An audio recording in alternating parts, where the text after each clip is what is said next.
start the recording for the webinar. So we're really happy to have Max from Public Services and Procurement Canada join us today to give an update on the implementations and lessons learned from the federal government's greening government services efforts. And he's going to take you along the roadmap associated with what the federal government is looking with regards to how they're going to manage their decarbonization transformation, as well as some of the implementation approaches they're using, as well as an update on the implementation and lessons learned thus far from their implementation of their actions. But just before we get started, I'd love to do land acknowledgements. I'm calling in today and from we're on the lands of which we operate, which is the traditional territories of the Mississaugas of the Credit, the Anishinaabe, the Chippewa, the Haudenosaunee, and the Wendat people. And where I'm calling home in Hamilton is the home to many diverse First Nations, Inuit, and Métis people. And at Clean Air Partnership, we recognize that Indigenous peoples are particularly vulnerable to climate change and will be disproportionately impacted by its effects. But we also recognize that the Indigenous ways of knowing and thinking have significant value in helping Western society bring about this collective and longer term thinking that is absolutely critical to addressing the climate change imperative. And we bringing together the Western scientific method, the data analysis, the digging into the problems and finding out what finding out what opportunities are available to and technology opportunities is absolutely important, and I'm not knocking it at all.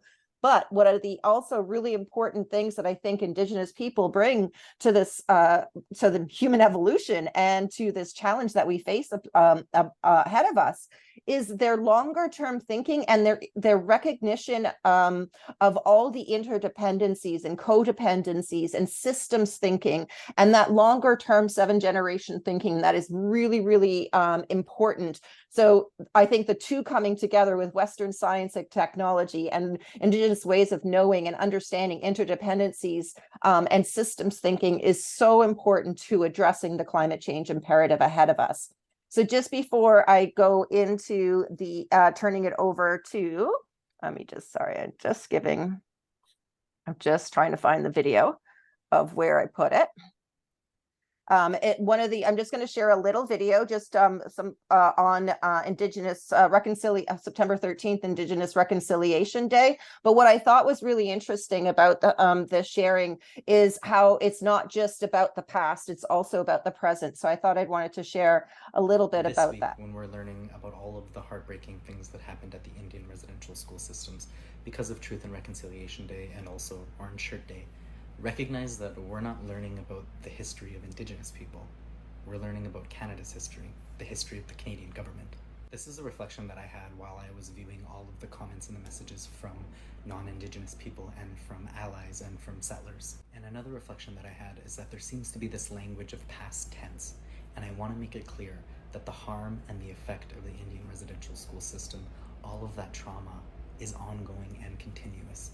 Now more than ever, Indigenous children, who by the way make up the fastest growing population of Canada, are being apprehended and placed in child welfare at absolutely unbelievably high, disgusting rates. Now see, I was in care almost my entire life.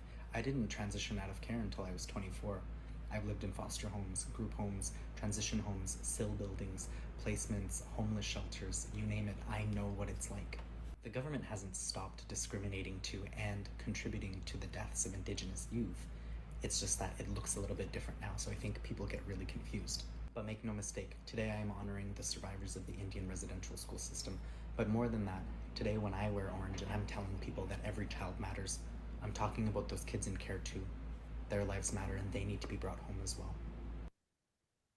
So thanks so much for indulging me on these sharings. I've really been enjoying hunting down different videos to share. And I think that's one of the things that I was really kind of thinking about this is that we talk about the residential school system and what took place there, but we do often talk about it in the past and not thinking about the multi-generational impacts associated with that and how an Indigenous youth right now in terms of the care and support and how does parenting take take place when you were never parented. And I think we tend to forget a little bit about that multi-generational impacts and think about the residential school system and the impacts it had on the kids who didn't make it home. But we also kind of need to spend a little bit more time thinking about the kids who did make it home, who had kids themselves, who the challenge of trying to parent when you were never parented, you don't, and the challenges associated with that is something I think that we need to give a little bit of thought to and empathy for, because I think that's something that's a struggle that's going to take generations and generations to address. So thank you very much for indulging me on that one. And I did want to give a little plug. There's an Indigenous movie festival taking place from October 17th till the end of October. It's called Imaginative, and I'll put the link in the chat. But I just wanted to give everybody a heads up because there's some really great Indigenous documentaries and movies being shown there. And I think that's a really good opportunity to get that perspective right from Indigenous peoples directly. All right. So I could just one more little plug. I did want to kind of highlight the Clean Air Partnership has set up its Climate Action Atlas. And what we're really trying to do as part of that is identify the implementation of climate actions across municipalities.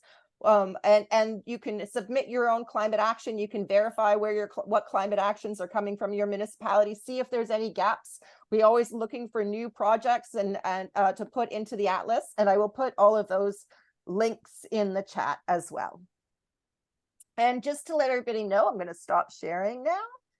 And Max, you can start sharing your screen now.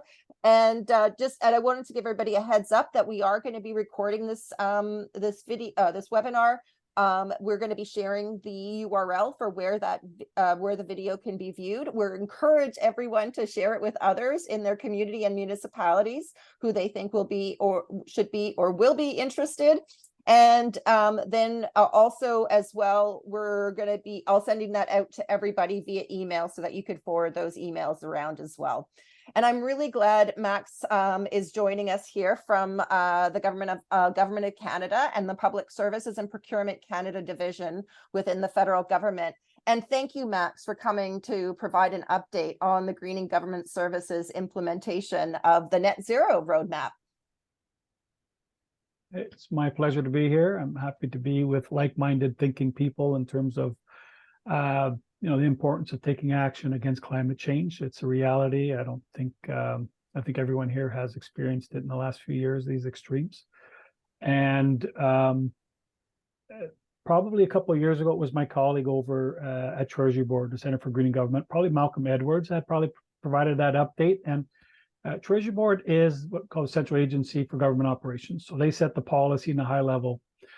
However, a lot of the opportunity in government operations at the beginning really, and still today, is really on the real property side of things, right? And so Treasury Board doesn't have the specialists there, so they reached out, to other departments that have that specialty. And I would say, PSPC, Public Service Procurement Canada, is the government arm for office space and special purpose as well in specific areas. So we work hand in hand with them in trying to develop not just the strategies and policies, but also things that actually work.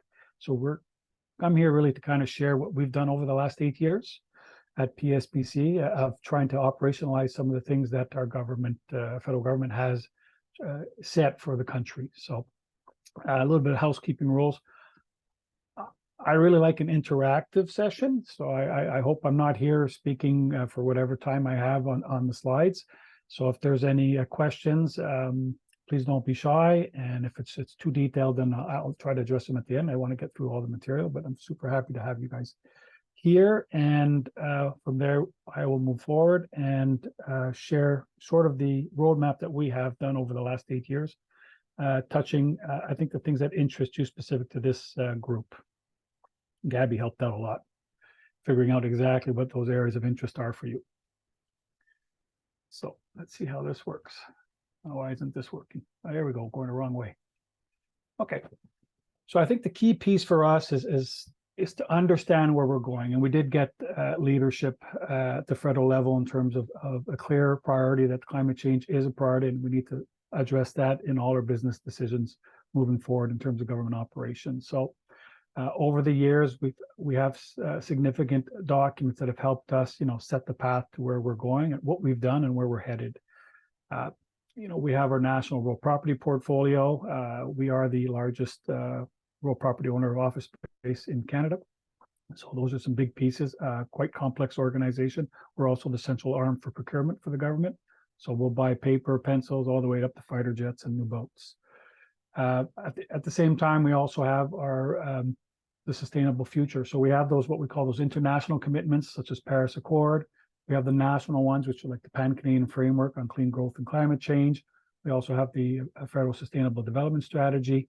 And then we come down to the departmental pieces, which are the traditional ones, like the Departmental Sustainable Development Strategy and our Real Property Business Plan. What Treasury Board did, though, was develop what we call the Green Government Strategy, and that's at the top left corner here. And that's the foundation in which all federal operations need to abide by. So it's quite high level.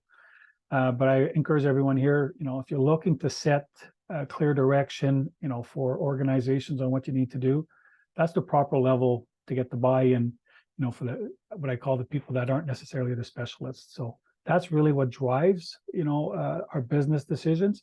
And then where we come in is to really help explain how we're going to do that in the context of our day-to-day operations and our 1 year, 5 year, 10-year planning and those long-term portfolio decisions.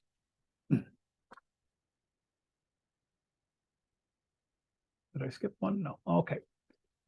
So I think a key piece is we've broken down climate change into 2 categories for us. So climate mitigation, which is the reduction of greenhouse gas emissions, which are the cause of global warming, as well as a little bit later, climate adaptation. So, global warming will occur even if we stop producing greenhouse gas emissions today. So we need to, prepare ourselves for the changes in climate that are coming. So we have to tackle it at both fronts. We have to eliminate what's causing it, but also get prepared for what is coming. So in terms of the reduction in greenhouse gas emissions, I think specific to this, audience, we're going to tackle sort of the net zero portfolio plan that we've developed, kind of share some of our experiences and lessons learned. The commitment the government has set for 100% clean electricity for our operations across the country, low carbon operations and decarbonization. So there's those big pillars of the portfolio strategies and clean electricity, but on our day-to-day decisions, whether it's a small investment or a large investment, what can we do at that level to actually reduce our impact to future climate? We covered leases, but we're not going to do it today. Energy performance contracting, it's a big tool we've been using for the last 30 years. So we can share some of the progress to date, leveraging the EPC model, not just for energy efficiency and those aggressive, short payback periods, but also leveraging it for the purposes of also going to get deep carbon reductions. And then a buy clean strategy. So that's a newer area where now that we have a good understanding of where we need to reduce carbon in what we call our operational carbon, which is associated to energy consumption, those scope 1, scope 2, we're actually now looking in the construction realm as to how we can influence what we call the scope 3, basically the embodied carbon in the materials we use to build our buildings.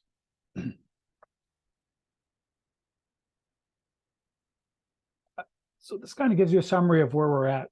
So our reference baseline is 2005, 2006. Okay, so our department, which has over 350 buildings across the country and over 1,500 leases, we were producing X amount of greenhouse gas emissions back in 2005 and 6. Well, in fiscal year 22-23, we reported a 60.5% reduction in the emissions our portfolio produces, now compared to that 2005-6 base year. And that was really, the result of a lot of things. And it's important to be very transparent. So the improvement of electricity grids across the country. So Ontario, when they decided at the provincial level to close the coal-fired plants, that had a significant benefit for our operations because we have a lot of inventory in Ontario. We also have our office long-term plan and strategies on how to optimize that portfolio. All our major investments in capital projects, those 2 over the years have helped us reduce our emissions at a transactional level. We've also have a significant project in the modernization of the district energy system in Ottawa. It's the largest one in Canada, the district energy system, and I have a slide on that as well. Our commitment to 100% clean electricity, and I'll get into the details with that. and also, where we can't secure local clean electricity opportunities, well, then we're looking at the other model of trying to generate new infrastructure with renewable energy certificates, commitments to procure the environmental attributes of that new clean electricity. In 2017, I believe our department was one of the first, probably in the world, to really do what we call the carbon neutral portfolio plan for all our crown assets, office buildings and parliamentary precinct and center block and all of these buildings. What was important about this exercise and the consultants we work with and the engagement, we went out to each region, we spoke to the people, we talked to them. We made sure that everyone understood that every decision we make, regardless of what level of hierarchy in the organization you are, you have a contribution to bring to the table to achieve this objective. And the 150-page report, at the end of the day, this is what we call the waterfall. This infographic drove what we really wanted out of this exercise, which was culture change from top to bottom. So it really demonstrated to people, you know what, there is a pathway to carbon neutrality for our portfolio. And it's really about the storytelling. So if you look at this, this waterfall here, it's important to explain where we were in 2005, where we are today. And then we broke it down for us, because that's the language that speaks to us, is what we call portfolio optimization. So there's certain things that are outside of our control, like the grids, provincial decisions on energy sources, and how we're going to get that electricity and how it's being produced. But there's also how we're managing our portfolio. How do we make it more, optimized? So we are going towards, even back then in 2017, we were looking to densify by optimizing the use of our space, because at any given time, 60% of the office space was vacant because of someone was at a meeting, on vacation, on site somewhere for a project, things like that. So we already had that vision that accelerated because of the pandemic. But that optimization would actually generate more energy use in the building. So there is a slight uptick in consumption of energy, right? So a GHG. But the net result is a reduced portfolio size. So we were able to demonstrate also that optimized portfolio has a reduction also in emissions to Canada and to the world. So these are the type of things that we want to show. In the middle, we have the energy efficiency initiatives. And we did this type of study for 8 departments.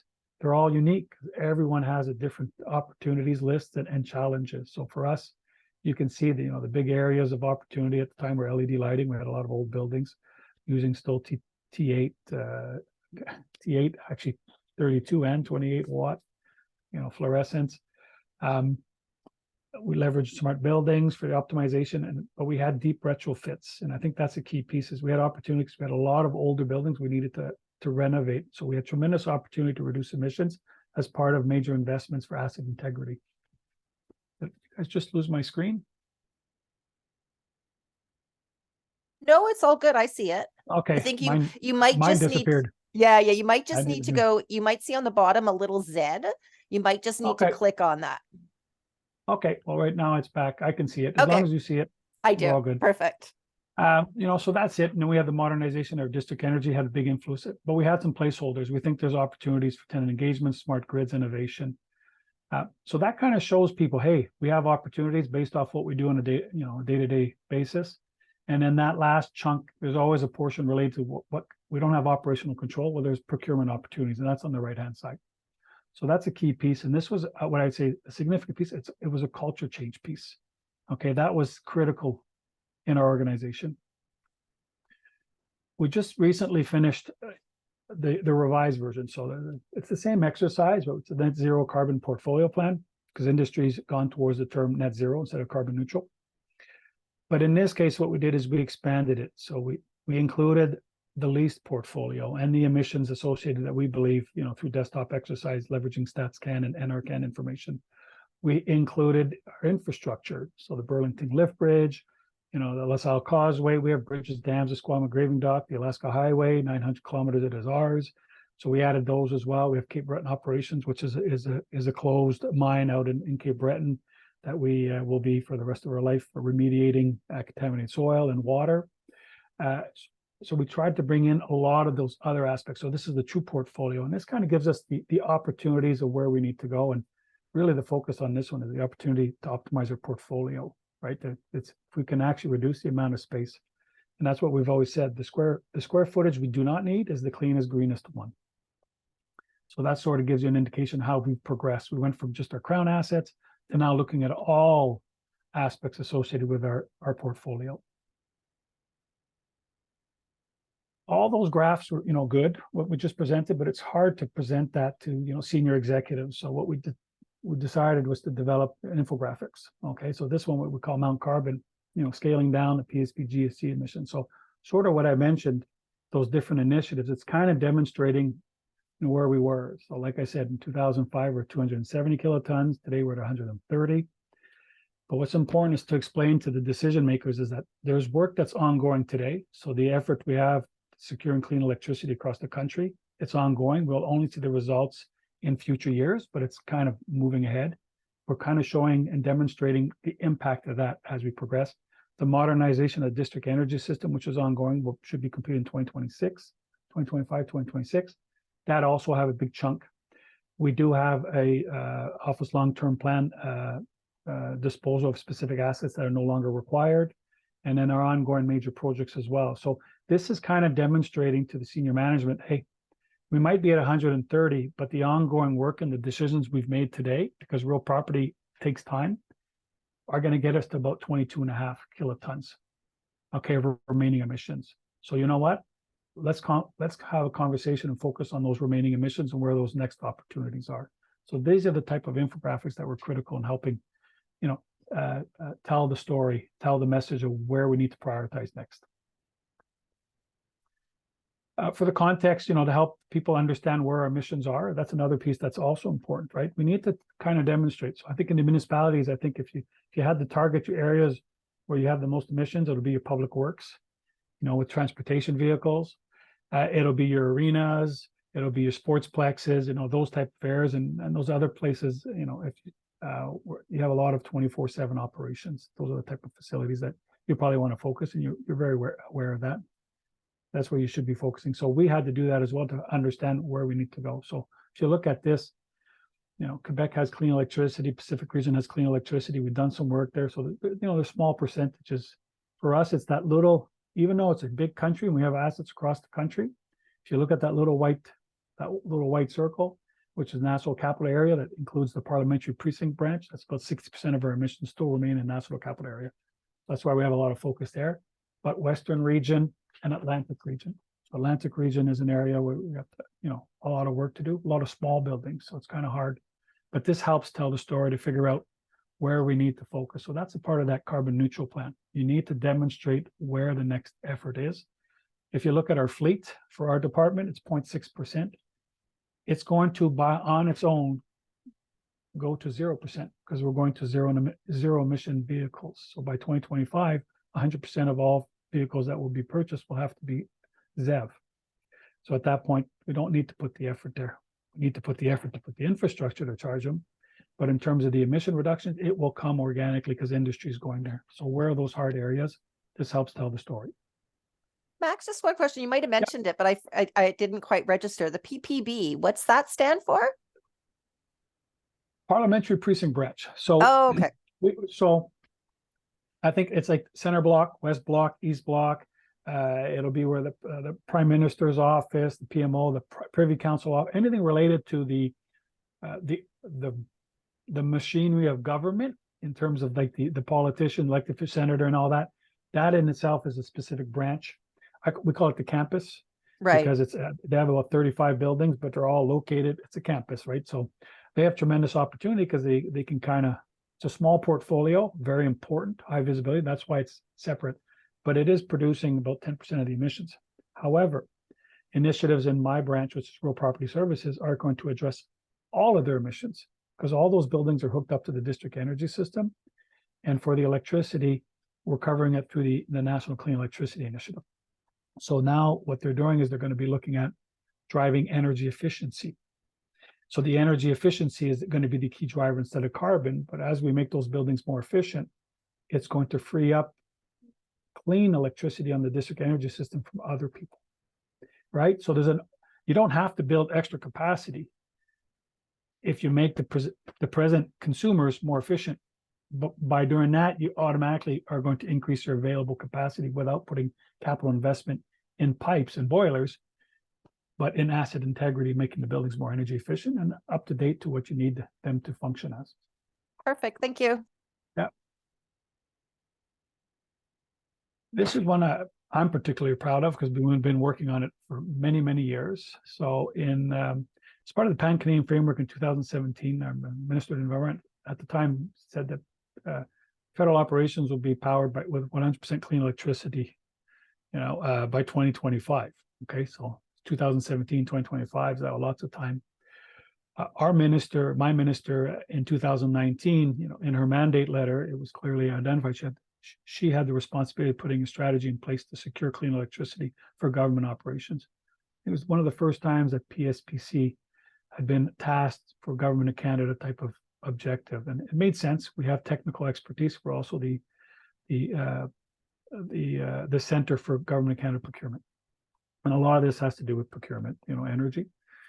So we've done that. We're working very closely with our friends at the Center for Green Government at Treasury Board, and so the strategy was really to target the 4 provinces with the highest GHG emission factors, like intensity for electricity. So that's Alberta, Saskatchewan, New Brunswick, and Nova Scotia. In our case, they happen to have what we call as defined dirty grids because they use a lot of fossil fuels for the production of their electricity. We also had opportunities to secure local solutions with the players in those provinces, and I think that's a key piece. If you add that up, that represents 80% of what we call the dirty electricity or the high carbon production of the electricity we're consuming across the country. Today, for federal operations across the country, about 80% of it is defined from coming from clean sources. Clean is hydro, wind, solar, nuclear. Those are the categories. They're not producing greenhouse gas emissions for safe. So we're really trying to target that 19.4%, which is up above. Everything in SAGE, so all the provinces and territories in SAGE, it covers a lot of jurisdictions.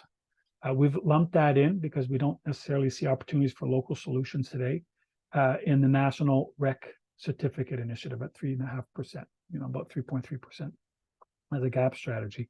As local solutions become available, we certainly want to find solutions. So we've been talking with the IESO.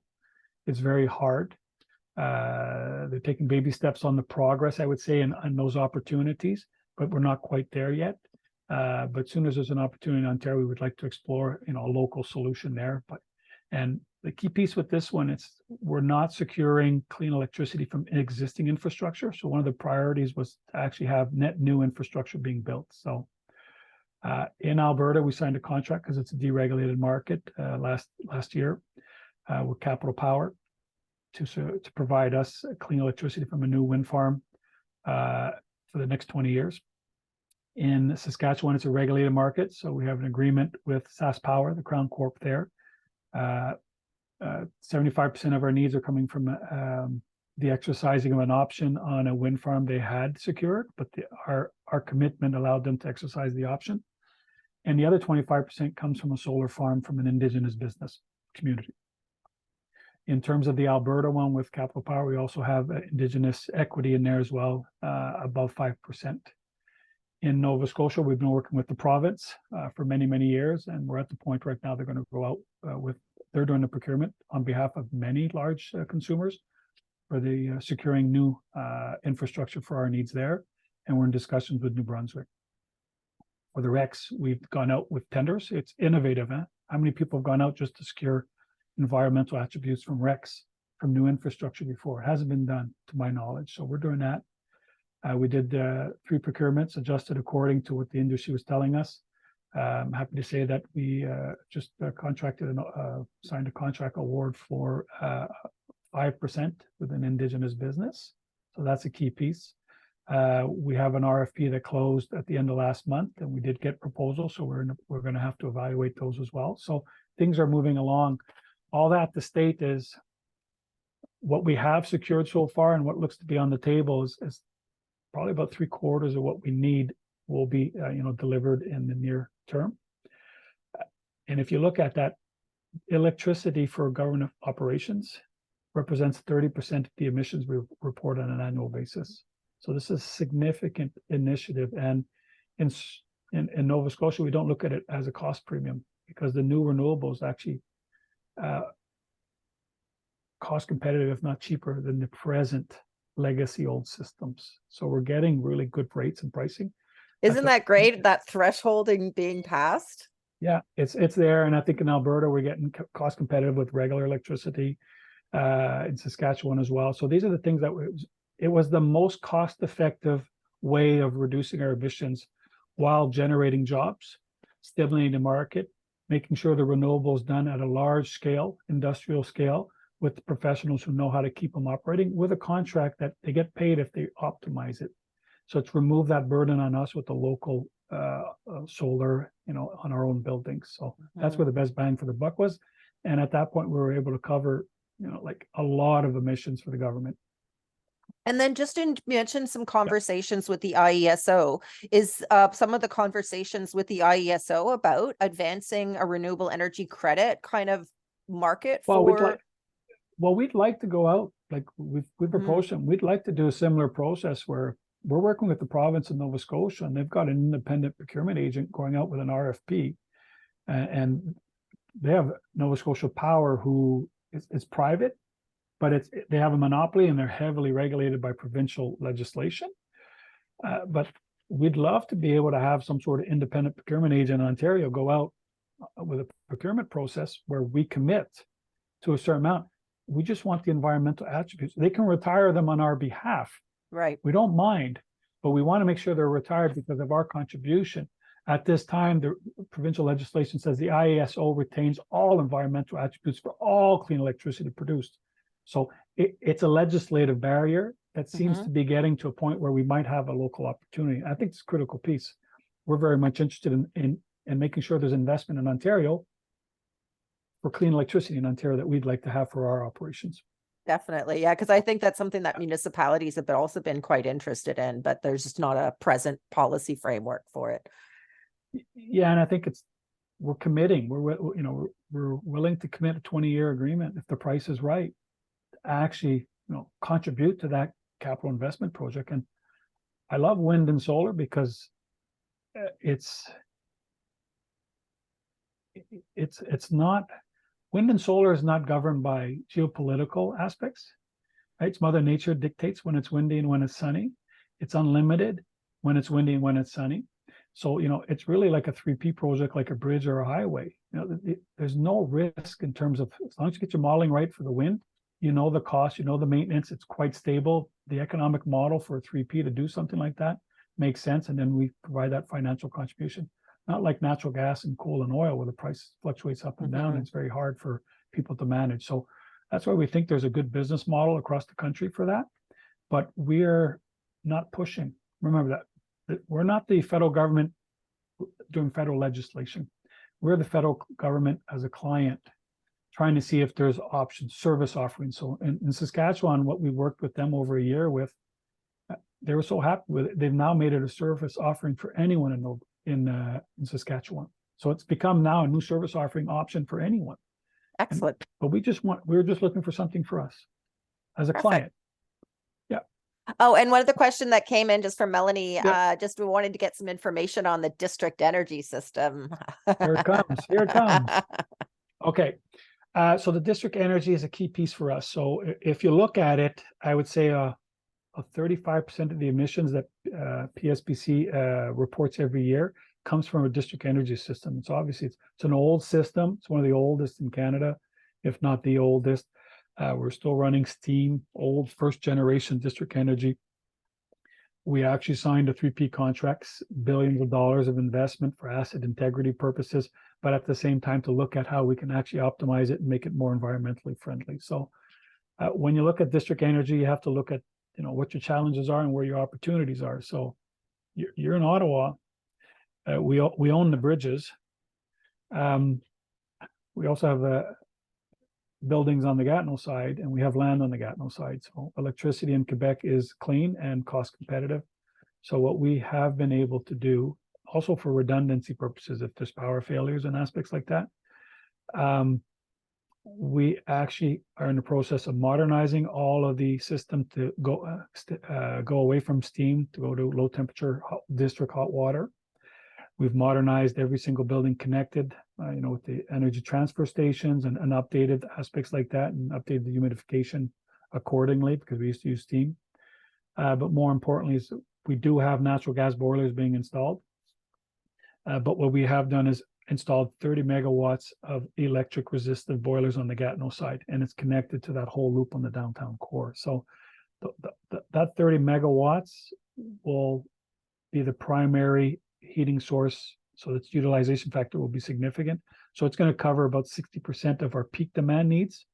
But as anyone who understands like the principles of heating, at 60%, you're probably going to cover 90% of your heating hours a year. And then for those super cold days, we're going to top off with the natural gas boilers just to get us through. Otherwise, we'd need 60 or 70 megawatts of electric boilers just for 20 days a year, and 8 hours a day. It's not worth the economics to do that. So that initiative in itself, as you can see, it's a 30% reduction, right? That the investment we're doing today with the electric boilers, that's our opportunity. Every jurisdiction has other ones. That's going to reduce the emissions of our district energy system by 92%. Okay, that's huge. Okay, because that 30 megawatts will cover 90% of the heating needs throughout the winter season. And over the next 10, 20, 30, 40 years, that 90 will creep up because it's going to get warmer. So climate change does have some benefits in certain areas when you talk about heating. It has other, the cooling will be a whole other aspect. So that's a key piece for us. So did that answer? I'm willing to answer any other questions if there's any specific ones on this above and beyond. Melanie, just feel free to unmute if you'd like to ask any follow-up questions. Yeah. All good from my end, thanks. Okay. And we do have a district energy system that can't be hooked up to, it's in the Ottawa area, but it can't be hooked up to this network. So we're in a similar challenge statement as any other municipality in Ontario that has a district energy system. But the modernization there with the looking of air source heat pumps, because it is a smaller, and what's nice about the air source is that you got it's modular, so you can add on as you go along. That model, we were able to get like a 62 to 6% reduction in GHG emissions, which is significant, and actually it's cost effective. And we keep the natural gas boilers for those cold days because you can't use the air source heat pumps per se. But that technology is advancing to the point where hopefully, we can use it more and more. But you need to have that low temperature in the district energy system, which means the buildings you're connected to have to be able to accommodate the low temperature. That's a critical piece.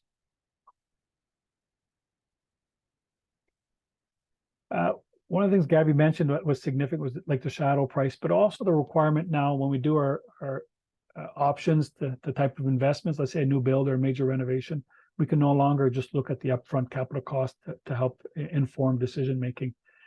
Treasury Board through the Green Government Strategy now requires us to do life cycle costing. So we do a lot of energy modeling for our big projects over 40 years, and we look at the actual capital cost and replacement costs. So we're actually looking at the true cost of ownership to the taxpayer over the life of that investment, which is what we're supposed to be doing. So it's been formalized. We have a process. We developed that in 2017 for our own operations. It is now mandatory for all federal departments to do as well, because it really drives that analysis up front to take decisions, informed decisions based off information. So doing all this gives you the information to determine which really is important. Just because the project costs more up front doesn't mean it's the cheapest and best solution for taxpayers. It actually might cost you more over the long term. So these are the type of processes we put in place. The shadow price of $300 a ton was important. I call it it's the cost of I call it the environmental liability of inaction.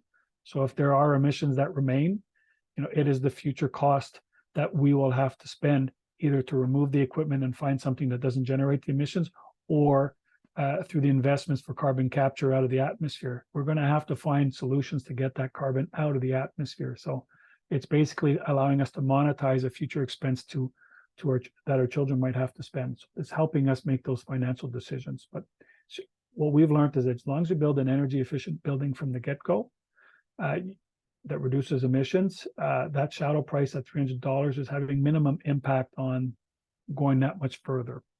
Right? You just have to build efficiently to start off, and that's going to drive a lot of great decisions early on. So I've talked about the Mount Carbon, and it talked about where we were, where we are, the clean electricity. So now with clean electricity covered across the country, my electricity in terms of carbon is no longer a factor in the decision making. Energy efficiency is, but not carbon. My district energy system is also a big one that's going to help eliminate emissions.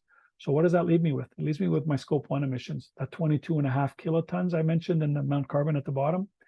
Well, we've developed a tool that actually pinpoints where those emissions are across the country for our portfolio. So this is just it's like a static picture of it, but I can zoom down and get detailed information of the building. Obviously, the size of the circle demonstrates the amount of emissions associated with that fuel. So sometimes it's oil, and most of the time it's natural gas, but it gives us ideas of where we need to look at next to drive down reduction. So if you look at the Ottawa, there's we'd have to go down deeper to actually get the distribution of all of them. But we have Carling campus there, which is the old Nortel campus. So that's an asset we bought, but that's not hooked up to the district energy system. And to give you an idea, the size of that campus in terms of square area is as large as our whole portfolio in Atlantic Canada. So obviously this is an area where we have a lot of emissions, but we have opportunities. So this gives us the areas of focus we need to look at. I can tell you today that we have technical solutions for the majority of these. It's about the financing. When's the right time to do it? And is there money to do it? Because there's other priorities as well. I thought this was important. Gabby said, I didn't know if I was going to keep this one. Gabby said, yes, keep this one. So this is about energy performance contracting. It is a tool that PSPC has used and Government Canada has used for since 92. Okay, so that's 30 years. We are leveraging it for the purposes of not only driving economies of scale, but also energy efficiency to pay back like the traditional model is. We're also asking, once we have a winning proponent on the traditional way of doing an EPC, to do that detailed GC option analysis methodology over a longer payback period that we're comfortable with, to be able to identify measures that go above and beyond what they're comfortable with their financial institution. So they're traditionally looking at paybacks of 8 to 10 years because of the interest rates and that. After, once you get out there, the interest rates just don't look attractive with the compound interest. But this is where what we call the capital cost contribution comes in. So what we're asking departments to do with this is, okay, the EPC contractor comes with financing for a portion of it, but then once we do the GAC option analysis methodology, it looks over a 40-year period. The department contributes financial capital into the project, so it's double finance. So you have two funding streams. The key piece with that is energy performance contract is driven by energy efficiency savings, cost savings, not necessarily carbon savings. So we want to make sure they have a minimum of carbon savings, that they're not increasing carbon savings. But then we ask them, hey, if it's not just about the payback from energy savings, and I ask you to go beyond that carbon, please present me your business case. And at that point, when they present the business case, and then we start to pick measures. So you end up getting a larger bundle, but the department has to contribute cash. But then it's both the organizations have skin in the game. It's a shared responsibility, a shared risk. And then you move forward with that partnership. And what we've been able to show, globally is we right now, PSPC is managing 25 EPC contracts right now across the country for different departments, covering about 834 buildings. Those are so we have agriculture, the border crossings, correctional services, Environment Canada, National Defense, Natural Resources Canada, and our own buildings at PSPC. The value of the program of work right now is above $340 million. Okay, even with the enhanced GHG emission requirements, it still has a return on investment of 12 years on average. And we're generating 40,000, once these are fully implemented, we'll generate 40,000 tons of reduced emissions a year for Government of Canada. This is huge. Like, this is a big program, and this is investment that actually has a payback. So this has been a big piece for us. The present market is challenging, right, with the delays in delivery and the overrun costs and the pressures with the labor.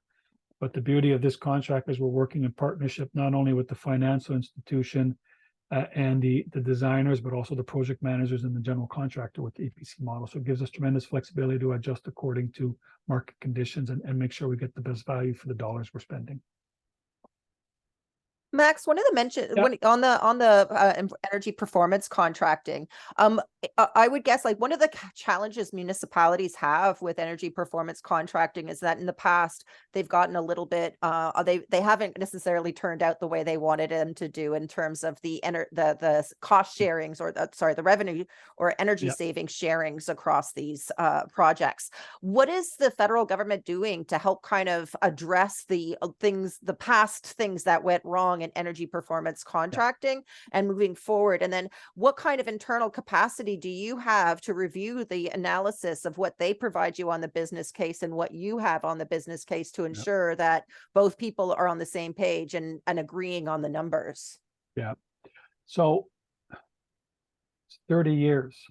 So what the beauty about this request for proposal, it's the same. It's a performance contract. It's about 5 or 6 pages that change based off the specific buildings. The rest is the same. So you get that consistency from one contract to the other. But over the 30 years, the innovative ways the contractors have tried to find ways of getting more money, we found them and then we've closed those loopholes. But what I can tell you is I can share that like the buy and sell link from our latest ones. It's 30 years of evolution.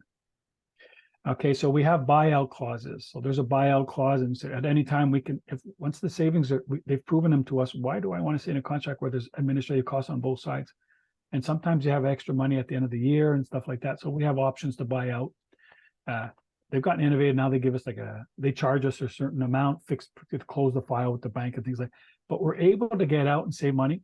At the same time, we have an internal team. So that's why PSPC is looked upon.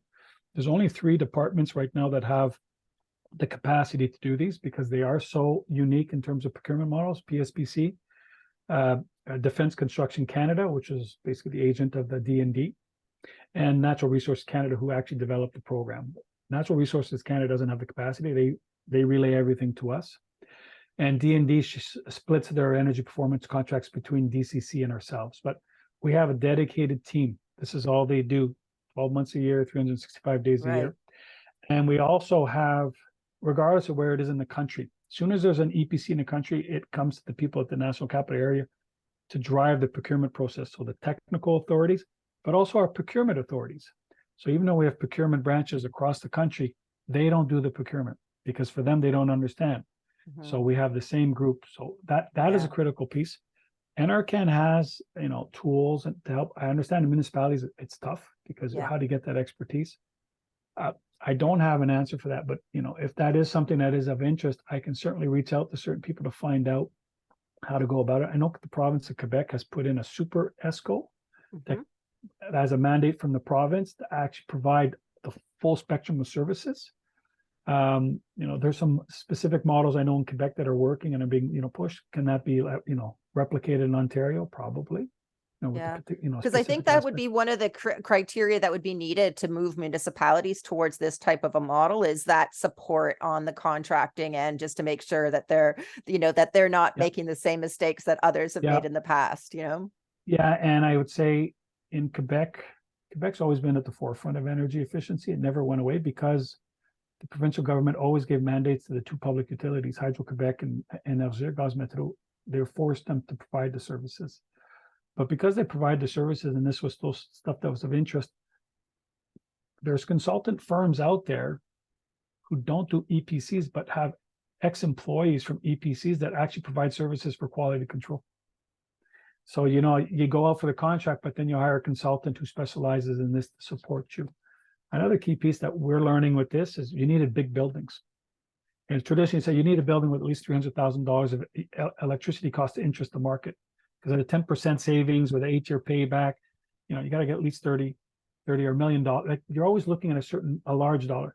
What we've learned with this is to start bundling common buildings. So the border crossings aren't big, but what we did is we bundled all of them. Okay, because we bundled all of them across the country. I think we did 2 of them. the measure in one is this measure in the other, is in the measure. So like if you have the park chalets, a park chalet is probably have the same opportunity, arenas, swimming pools, community centers, libraries. It's the repetition that gets them interested because they can get a contractor to run around, and there's opportunities for savings for them, and there's opportunities for them to make money, but not at the expense of poor quality, the expense of volume. So there's opportunities. If there is a significant interest on this justifies a 1 hour presentation on its own with the specialists I know who could come help. Okay. So that covers the climate mitigation. Oh no, there's one more. So the buy clean is important. So one new piece over the last couple of years, because we did the scope 1, scope 2, is the emphasis on trying to get lower embodied carbon materials in our construction. Okay, so this is one I won't go through. I know we're running short on time. We're really focusing, and we're letting our other departments that specialize in industry engagement and the central operations for government and the natural resources Canada, who has the scientists, the researchers and that. But PSPC really is the implementers. The departments come to us for the services for construction, and project management. So we're working very closely with them to make sure that what they do or what they propose can actually be incorporated into management of a contract. So the focus is on structural materials, and people go, why is it structural materials? Because when you look at the embodied footprint of a typical office building, for us, it's office building, 90% of it is in the steel and the concrete in the building. So we are going to focus there first. Once we get a handle on concrete and steel and other metals, then we'll move on to glass and then all the other things. So we're trying to get the 20/80 rule. So we're going to cover those two major pieces, try to find solutions, and we're working with the different associations across the country. So the Cement Association of Canada, as well as the Steel, I don't know, the Steel Association as well. So we're working with them, developing environmental product declaration. So if you look, every province and territory today has environmental product declarations for all the ready-mix concretes. So we have that. You can start to put those, and we're actually putting those requirements to reduce the embodied carbon of the concrete used in construction projects. So first we ask our professionals that we hire to make sure they look at it. Obviously, the best way is through an optimized design, and the material we don't use is the cleanest one. But then when we do have that material, how can we get a material that has a lower embodied carbon footprint? And the industry is moving quick in this area because there's an interest. And then the last area is climate adaptation. So climate mitigation is a big piece, but the climate adaptation is significantly more important because it really relates. The municipalities are probably more at the forefront than the federal government, is the services we provide our citizens, right? So if we lose the building or we lose that engineering asset, the impact to our operations, yeah, it could be important, but it's really about the services to Canadians.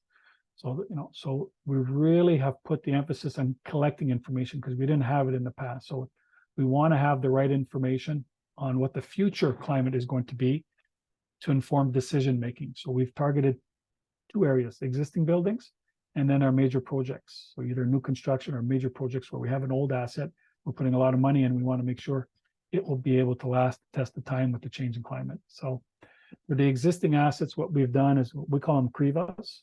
So the climate risk and vulnerability assessments, we've incorporated it and canned it into our business processes. So it's usually on a 5-year cycle, our asset management plan. So we request that the climate risk and vulnerability assessments be done the year before, so they can inform the asset management plan on the strategy for investments moving forward.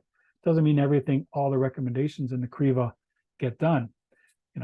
There is a level of risk tolerance we need to accept. If we have a warehouse that's holding surplus office furniture, my risk tolerance is going to be significantly higher than if it's a warehouse, a data center per se. Well, those are the type of things we need to look at with our operations and our clients' needs. So that helps inform business decisions and investments moving into the forward, because an asset management plan is a 25-year horizon. And then, but also in the major projects. Okay, so when we're going to do the design, we used to traditionally look at the historical weather to dictate how we're going to build. We are now mandating our consultants to not look at the historical weather, but to look at the future. And the federal, departments have developed weather files, future-looking files. So we're using those ones in the energy modeling. So, it could influence the envelope performance. It could influence the size of the drainage on the roof. So 1 hour rainfalls. Those are the type of things that the the rain on snow, the freezing and thawing. Those are the type of things. So we want to make sure that the investments and the design can take into consideration, the future needs, if it makes sense now, like a static system, like an envelope or a structure, or at least to be flexible enough to allow it in the future. So a good example is cooling. The cooling needs today will not be as much as the cooling needs in 30 or 40 years. So just make sure that when you design a structure and, the structure and the space on the roof for the cooling tower, it can accommodate a second cooling tower or a bigger cooling tower. So I don't have to readjust the structural. If I do it as part of the initial design, it's going to save us a lot of money later on. So those are the type of things we're forcing the consultants to do now in our projects. So that's it. I just have one more slide here before I stop sharing. It's really the dashboard of some of the stuff we've done in our portfolio. This is, it evolves, but this kind of gives you an indication of the type of tools we use to help our senior management or your elected officials to kind of understand where we are in terms of our advancement with our commitments. So I'll stop sharing there. Excellent. Thank you so much, Max. One My question pleasure. that just came in as well is with regards to your low carbon, your specifications that you use for your low carbon concrete. Is that possible to share with the municipalities? Yeah, we have canned information. It's a strategy. There's actually guidance available from the Treasury Board as well. So I'm going to get a bunch of links of stuff. So if you can send what you're looking for to Gabby, she can consolidate that. When I get that, then I can get my team to actually go get the links. A lot of it's already publicly available, and whatever isn't, that's ours that I can share. I will share in PDF format. Because is it perfect? No. But is it more than what we had before, which was 0%? Absolutely. So, the goal, remember, the federal government set a 2050 net zero target for the country. So whatever we have done as a federal employee is good for Canadians. And last time I checked, we're all Canadians, and the benefit, and the municipalities have the same challenges as us. So whatever we've done, I can help you advance or accelerate on it. We want to share. Excellent. One more question I wanted to ask you in terms of the audits. It's something that we've actually experienced a bit from with regards to questions from municipal energy managers, and the different way you have to do audits for net zero as opposed to the traditional energy efficiency model. And you mentioned this in the energy performance contracts, which they're looking for like an 8-year, 10-year payback associated with their investments that they want to make. But from the government's perspective, it's looking at net zero. And as such, they're taking care of the bundle associated with the 8-year payback, and you're contributing additional money to bring you towards the higher GHG reductions. And in that way, the government's not having to put all of its own money into the total package associated with it. But one of the key aspects is that the bundling associated with the audits that are doing that audit, what have you found that's different about doing a net zero audit versus a traditional energy efficiency audit? So the EPC comes in, they get a couple of days on site to get the documentation. We evaluate the different proponents. First of all, what's critical for us, and I should mention, it's by invitation. So NRCan actually pre-qualifies EPCs in Canada. So there's usually about 8, 9, or 10. And only they can bid. So that already protects us. Okay, these are people that have been vetted by a third party. Love it. When we go out with our model, we evaluate them based off a traditional EPC. So we'll evaluate their financial capabilities, their project management, and the nature in which their technical solutions, because it's innovative. Then we pick someone. At that point, we pick them. Okay, and then we proceed. And then they do what we call that GHG option analysis. And they know, because we clearly spec it out, and they got 6 months to do it, and they proceed. Okay, because traditionally they do the detailed energy audit after, but we ask them to go above and beyond. And we do that in that model. And then from there, what happens is you get they bonify, they validate what they had proposed. They have to be within 10% of what they proposed. If they're not within 10%, they get penalized, or we can walk away. But then they start adding the other things, and then we sit down. It's a collaborative approach. Okay, these ones, this one's this. Okay, those ones you're on the hook for. These ones we'd like to add. Obviously, the energy savings sometimes come down because those measures that reduce might be electrification more, but the contract's based off those savings. At the end of the day, that bundle that is a shared bundle they still have to generate the savings associated with that. So the contract's based on that. They might get more at the end, okay, because of that's, they have to pay back their loan on that amount of period of the contract. But that's how we work it. So it's really about that collaborative, but you still need those technical people, like I say, to Yeah. be able to call what is what. But I will share the link to our last one, because it really shows the mechanisms of, we've kind of protected our bases left, right, and center from lessons learned over the last 30 years. So they used to, we forced them, the energy savings have to be X amount of time, things like that. Because we've had some EPCs actually, you're not the only ones. We've gotten taken for a ride on a few of them as well. But we do have the capacity to push back because of our technical expertise, but we would like to be able to share that with you if there's an interest. That would be really interesting. I think that's a Yeah. huge gap for municipalities to participate in that model. It's they just don't have the expertise to protect themselves. Yeah. Yeah. And I think one last piece is, I remember getting asked by an old ADM who retired and went to work for Deloitte. And I was speaking to someone at the provincial level, or was it Toronto? You have to look at your legislation, your financial legislation, because we actually have an annex in our the management of procurement that allows us to pay capital investment with O&M budgets. Okay. So we actually have that disclaimer that allows us to do that. And I do believe the last time I had the conversation in Ontario, it wasn't there yet. So that might make it another challenge. So before there's a technical solution, there might actually be a legislative financial strict, but I mean, the municipality should be aware of that because some of them have run some. Okay, perfect. Are there any more questions for Max? No? You guys must be curious about some additional questions. I'll give you a chance while you're doing it, while we're waiting here. And I'm just going to run a poll just to gather your input on the value associated with the information shared in this webinar. Just we want to make sure that we're learning from what makes what's valuable to you, what's answering some questions. And it's okay if you're saying it was interesting, but I'm still not sure how I apply this within my own work. That's okay. We're all struggling to try and figure out how do we apply all our learnings on that one. All right. Excellent. Max, I want to thank you so much for taking the time to provide an update on the work you're doing at the federal government. It's really, really important for municipalities to learn from the federal government on this, just because of the capabilities that you have that municipalities would like to learn from those who are advancing different models and trying to figure out, because a lot of municipalities are struggling to try and figure out how they're going to do their net zero roadmap. And I want to give a shout out to a couple of municipalities in Ontario, at least that we know, that have been doing some really great work on costing out their net zero transition for their facilities.